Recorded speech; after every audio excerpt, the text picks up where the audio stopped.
What's up guys, Asian here again with another kind of class comparison video. So the previous one we looked at tanks, what the difference was between the Warden tank and the Dragon Knight tank, as well as my opinions on which one I think was better in certain situations. And so we're going to be doing this again, this time with healers. So we're going to be taking a look at Templars versus Wardens. So these two classes are commonly cited as the two strongest classes for healers. So we'll be taking a look at the whys and the hows of how they managed to earn the rank of strongest healer, as well as the differences between them and what my personal opinion is on where they stand relative to each other and where they stand relative to the endgame PvE environment as a whole. So a lot like with the Dragon Knight tank, Dragon Knight Warden tank comparison video, this particular video will not be going over things like common skills. So rest of staff skills, undaunted skills, those are all pretty much exactly the same between both of these classes. So we're really going to be narrowing in on which class abilities that they have, their passives, and how they contribute to their ability to be a very good group healer. So we're going to start off first with the Templars. So the Templars have one ability here under the Aedric spear line. So this line is more geared towards DPS, but there is one skill in particular in this line that really shines for healers, and that's going to be spear shards. So most healers will take the luminous shards morph, which basically grants additional resources. So whenever you hear someone say spears or shards, this is the ability they're talking about. It's basically the holy shard synergy. So this restores 3960 magicka or stamina, whichever resource is higher. So if you have 20k stamina and 10k magicka, it'll restore stamina instead of magicka, and vice versa. But luminous shards will also return half of that value, 1980, to your secondary resources. So if you have 20k stamina, 10k magicka, and you have holy shards, it'll give you the 3960 stamina, and it'll give you 1980 magicka back. So this is a unique synergy to the Templars, but the synergy is also shared with the healing orb synergy, combustion. So combustion only returns one resource compared to shards, which returns both resources. So generally speaking, what a lot of healers do is you have a Templar healer with shards only on the tank. That way, because the tank tends to use both stamina and magicka more so than DPS, and then DPS use orbs instead. But they do share synergy, so while the synergy is unique to Templars because it is shared with the combustion synergy from healing orbs, Wardens also have access to the synergy, just doesn't provide the additional secondary resource gain back. Now, in terms of which passives you have, these passives generally aren't going to be very useful. Like I said, this particular skill line is more geared towards DPS. So in the past, it used to be that piercing spear, I believe, would also increase the amount of critical healing that you did, but they've removed that entirely. So right now, the only really useful passive here is going to be Balanced Warrior, which increases your spell resistance by 2640. So you have a little bit better spell resistance compared to the Warden. So that's the Aedric spear line. Again, it's very, very DPS oriented, so not many skills here that to talk about. Then we have Dawn's Wrath, which does have a little bit more use for healers. So the main ability that you're going to be using here is going to be Nova. So Nova is the ultimate for Dawn's Wrath. It costs 240 ultimate when you have your passives kicking in, and it's just here for the major Maim that it applies. So there's very few sources of major Maim in the game. If we go ahead and click on the major Maim link, it's pretty much only applied via Nova and Frozen Device. So as well as there's a couple of sets that can apply it as well. I think Vycosa applies major Maim. So major Maim is a fairly difficult debuff in order to apply when you want it to. So Nova's you're generally going to be the best way to get major Maim down. This reduces damage done by 30%. So this is very useful for particular progression style guilds, as well as just general, if you're going for score, you want to play it safe and not necessarily have as many deaths. You can drop a Nova on the boss during execute phase or something like that, like Hoff's last boss, the Assembly General, and basically reduce the damage that it deals by 30%. So it's really, really nice to have. It's a very nice, useful ultimate to have, because again, there's not many sources of major Maim that you can reliably place when you need it to. Now, the other ability that you will see healers use a lot is going to be Power of the Light or Purifying Light. So both of these morphs are morphs of Backlash, and both of them are pretty strong. So Purifying Light, some healers like it because it basically drops a heal right on the boss, which basically helps heal the tank up, keep the tank topped off basically, with additional heal over time. But a lot of healers also decide, well, I don't need any additional heals because I already have Springs, I have Comet Prayer, I have Orbs, I don't really need any sort of additional heal over time. So I'm going to go with Power of the Light instead. So Power of the Light provides Minor Fracture and Minor Breach. So these are two pretty difficult debuffs to get. They're usually only gained from using Power of the Light or from something like Minor Breach or Minor Fracture poisons. Now, one thing to keep note of is this does use stamina, so it is a little bit costly for a healer, which generally stacks Magicka. Plus, obviously, because it's Minor Fracture, Minor Breach, it's a named buff. If you have a Templar in group, then it's obviously not going to stack on it, and Power of the Light's actually going to be a lot stronger. Well, I wouldn't say stronger, but it's going to be more useful on a Templar compared to on a Templar healer. So while these two abilities can be used as a healer, you generally don't see them being used all too much. However, you will still usually see healers run one of these two morphs because of the Prism passive here, which basically gets you 3 ultimate every 6 seconds whenever you cast a Dawn's Wrath ability. So this basically gives you some additional ulti-gen, which makes you get your Warhorn up faster. In addition, there's also the passive Illuminate. So this basically grants minor sorcery to you and your group for 20 seconds. It's 5% right now on live, but it's being upgraded to 10% in Murkmire. So this is actually a pretty nice buff to have.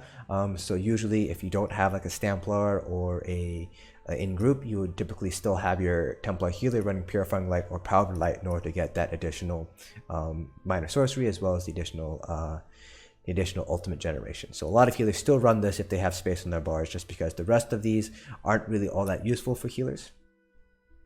And moving on to Restoring Light, so this is kind of the healing oriented skill tree for Templars. So their ultimate Rite of Passage is actually a very nice AoE heal. So if you need kind of a very strong heal, very burst heal across a lot of different targets, then Rite of Passage is going to be the best heal for Templars.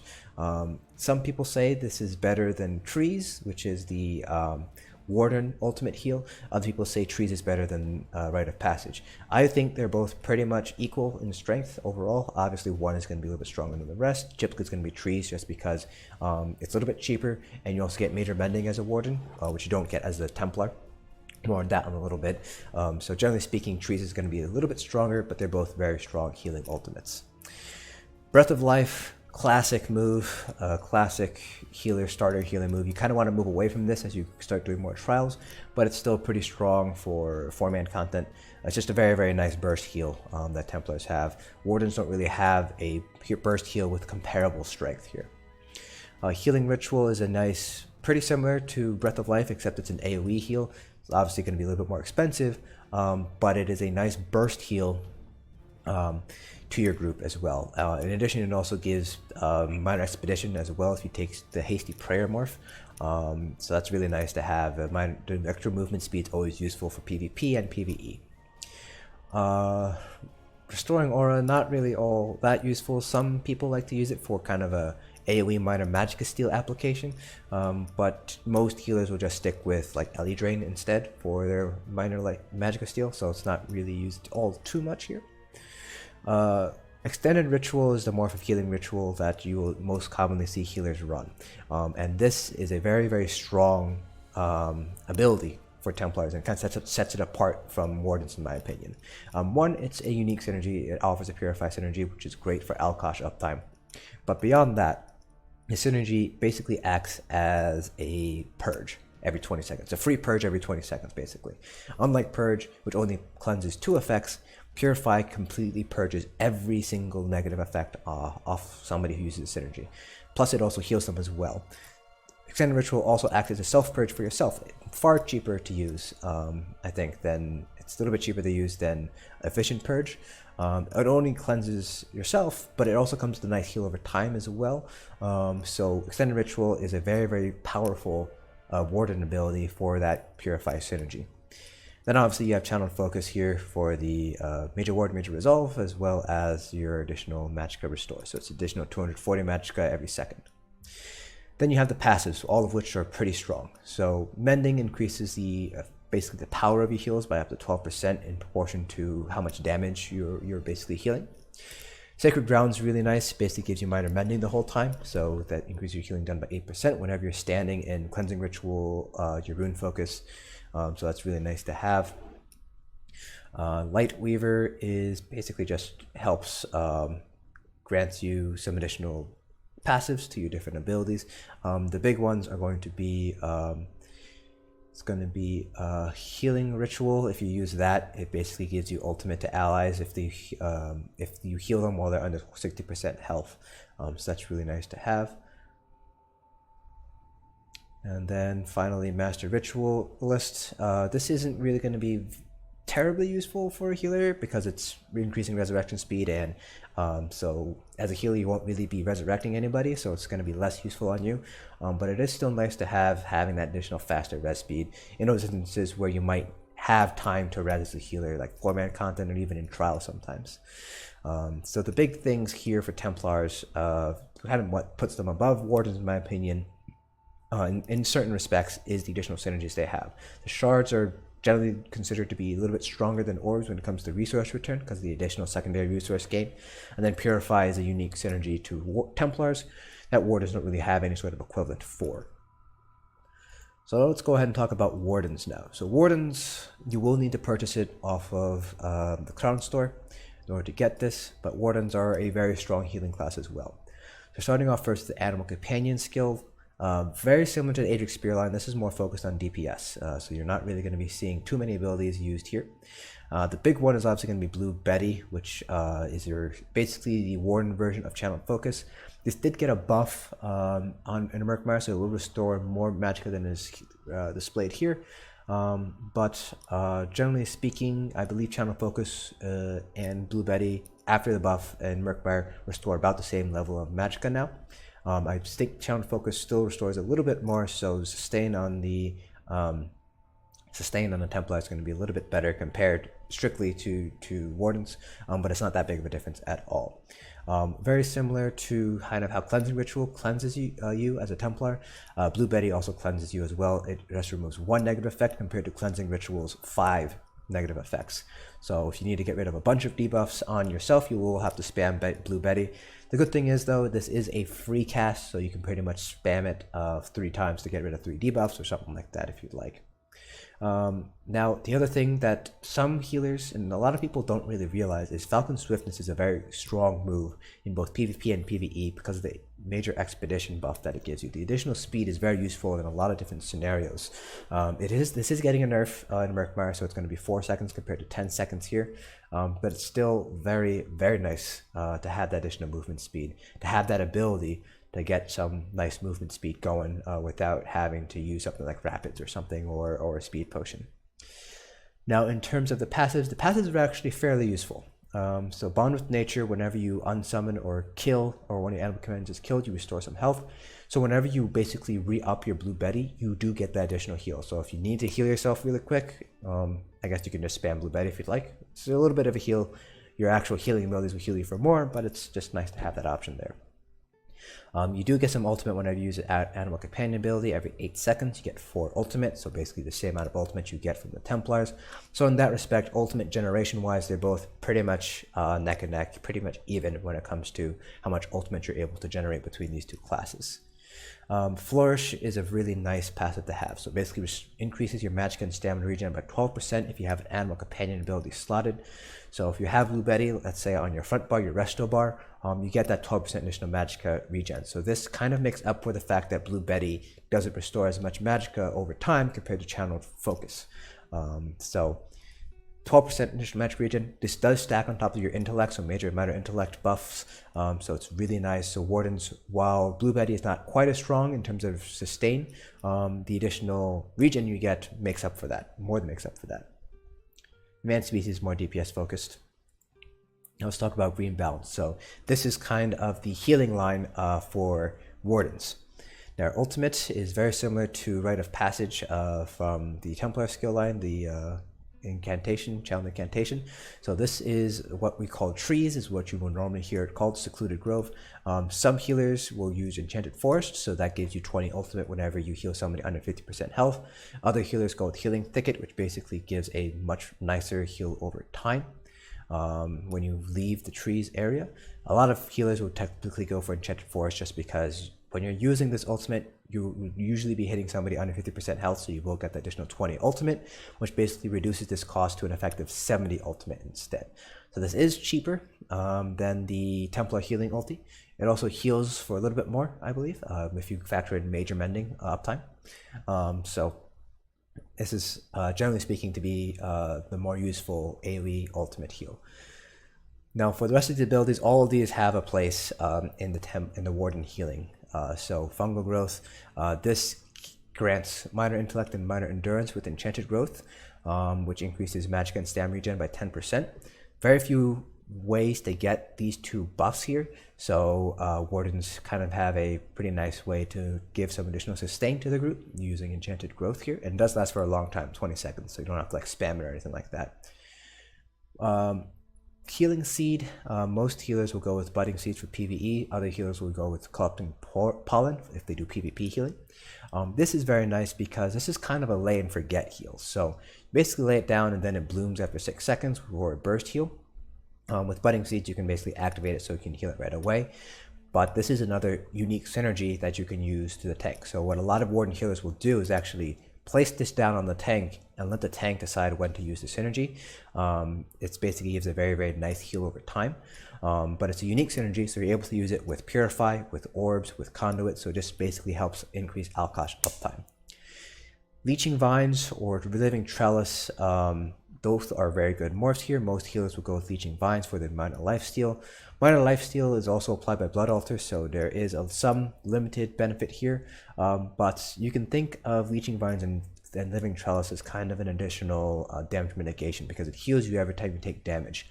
So it's a really nice additional heal to have on the tank. Green Lotus and Lotus Blossom, some healers won't really use this, other healers will. This basically causes your light and heavy attacks to heal your nearby allies. Because you will typically be light weaving your abilities, having this here just adds a little bit of additional healing power to you as you heal. So these values are pretty much fixed. They're only affected by things like Mending or Vitality. So it's not quite as strong as, let's say, as your like Comet Pair or something, but it's still nice to have that option there. Nature's Grasp, you won't really be seeing this used too much in PvE, it's more for PvP, but it's nice to have. Bursting Vines is actually really nice because it does give you some additional ultimate if you heal somebody under 60% health, so it's really nice to have that there. Then obviously the passive abilities are all very useful here, so Accelerated Growth will grant you major mending if you heal somebody under 40% health for up to 3 seconds. So major mending used to be unique to Templars. Now they removed it and changed it to minor mending. So Wardens are kind of unique in the fact that it's very easy to get pretty good major mending uptime. It does require that you heal somebody under 40% health, but that's not really that big of a deal, especially in trials. Nature's Gift, when you heal an ally with the green bounce ability, you gain 250 magicka or stamina, whichever resource pool is lower. So this is nice to have for some additional stamina or magicka sustain. Emerald Moss is just increases the amount of healing done with green balance abilities for each one you have slotted. And Maturation, so this grants you or your ally minor toughness increase for 10 seconds. This is getting buffed in Murkmire, so it lasts for 20 seconds instead, and it'll also proc off of overhealing as well. Right now it doesn't proc off of overhealing, and they're actually taking minor toughness away from the Warhorn ultimate. So the only way you can get this additional 10% max health now is by having a Warden healer in your group.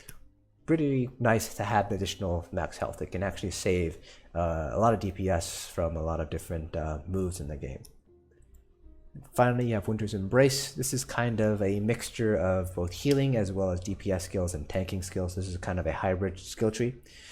I do want to mention here Sleet Storm.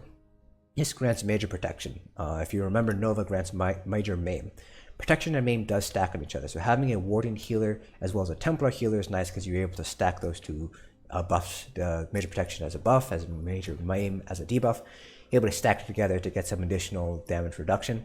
The downside of using Sleet Storm is the fact that it is only within that 10-meter radius, that storm radius, so it's not quite as useful as a Maim, as Nova, because you can just drop it on the boss and it'll always be affecting the boss, versus Sleet Storm, where you have to have pretty much everybody clumped up together, basically stacked together in order to get that major protection going.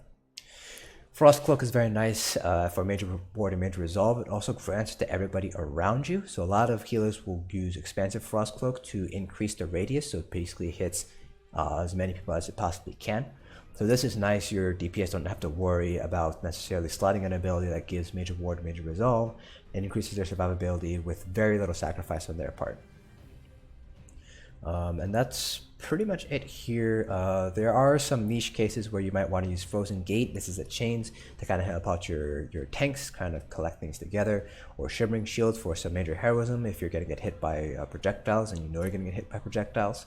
But that's pretty much those two abilities here. There's also kind of niche uses for Arctic Wind as well, but because it is based off your max health, it's actually not a very strong heal compared to your Green Balance ability. So generally speaking, healers will not be running something like Polar Wind because it is based off of your max health compared to like an amount that scales off of your magicka. Now in terms of your passives here, Frozen Armor increases physical and spell resistance by 500 for every Winter's Embrace ability you have slotted. Generally speaking, you only have one ability slotted, so this isn't really that big of an increase. It is nice to have that additional snare reduction here, with 15% with Icy Aura. And the additional chance to apply Minor Maim is really nice, but tanks have pretty much 100% uptime with Minor Heroism through Heroic Slash. So which of these two classes is better? The question, my answer is neither of them are better than the other. Both of them offer something unique and something that the other class doesn't offer. Wardens offer the really useful Budding Seed synergy. They also have Expansive Frost Cloak, which really boosts group survivability, as well as that major protection from Sleet Storm.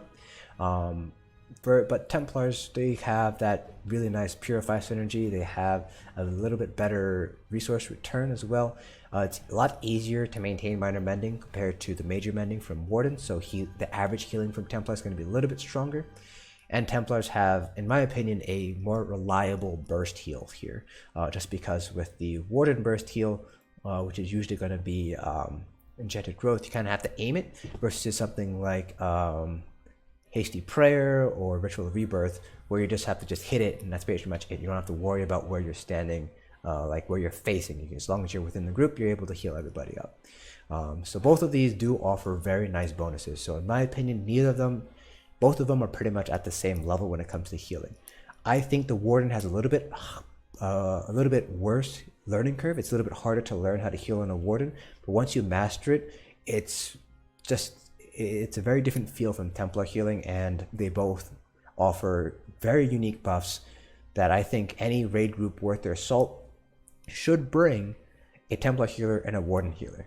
Much like I said with DKs and Warden tanks, both of them have their strengths, both of them have their weaknesses, but they both complement each other very, very well. Their strengths overlap very well, and they cover each other's weaknesses and downsides and downfalls. So again, for me, I like to have one Templar, one Warden healer. In Mayflower, we have one Templar, one Warden, and in Hellfire, we have one Templar, one Warden, just because of that synergy that they both bring to each other. So hopefully you guys learned something from this. If you guys have any questions at all, if you guys or you have any opinions about which class is best for healers, for endgame meta PvE kind of score chasing vet trials kind of stuff, feel free to leave them down in the comment section below. I'm always interested to hear from different people what your opinions are. I hope you guys found this video informative, and I will see you guys in the next dungeon.